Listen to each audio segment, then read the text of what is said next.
Hi there, I'm Jay Walker at September 13th, 2015.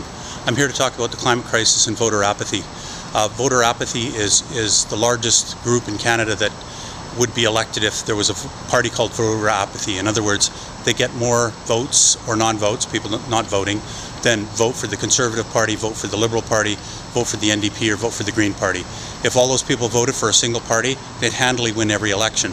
So who are those people, and why are they so critical to have vote? Well, first of all, they're primarily people between the ages of 18 and 30. That's group one. And then group two is the people who are in the lower stratus of economic wealth and economic earnings in the country. In other words, that bottom half. Those people tend not to vote. The voting groups are dominated by the wealthy and upper middle class and people who are 50 plus. Those are the people who vote. And those are the people who are getting us into the climate crisis and not voting for change. We need people who are willing to vote for change, willing to stand up and say, this is important, our future is critical. Right now, Munich Re has said that we have 3 to 4 times the number of climate events, serious climate disasters than we had in the mid-1980s. That's things like hurricanes, landslides, floods, things of that nature. We are facing a crisis, and it's only going to get worse. If we carry that trend line forward 60 years, the trend is that there'll be 30 to 60 times more climate-related disasters. And I think we can all figure out that's a future that's not probably too sustainable. So we need people to vote. And who do we need to vote? Well, we need people to vote who haven't voted before. That's 18-year-olds and 18 to 30-year-olds, and that people in the lower economic stratosphere who don't go out and vote as much. We need them because God knows we're not doing it, the people who are 50 plus or the wealthy. We're not voting for change. We're not voting for dealing with the climate crisis.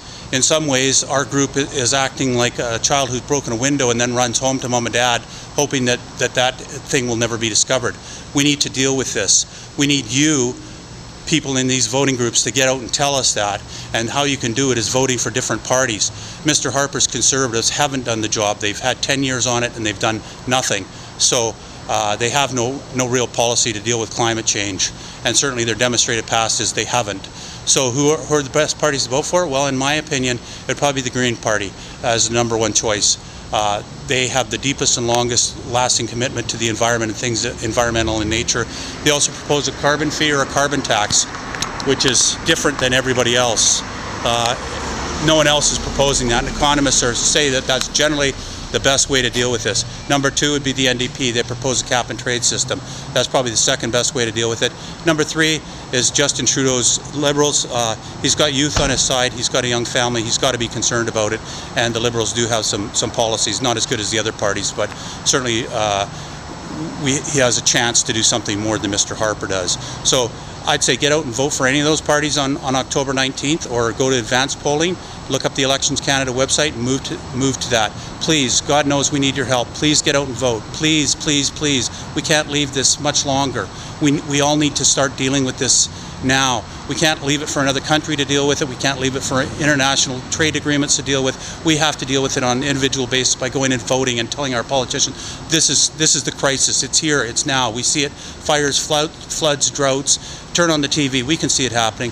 What do you think it's going to be if that's 30 to 60 times worse in 60 years? That's not a future that's going to be very viable for any of us. I don't care what your economic status is. I don't care what your age is, but it's certainly going to affect those two groups the most.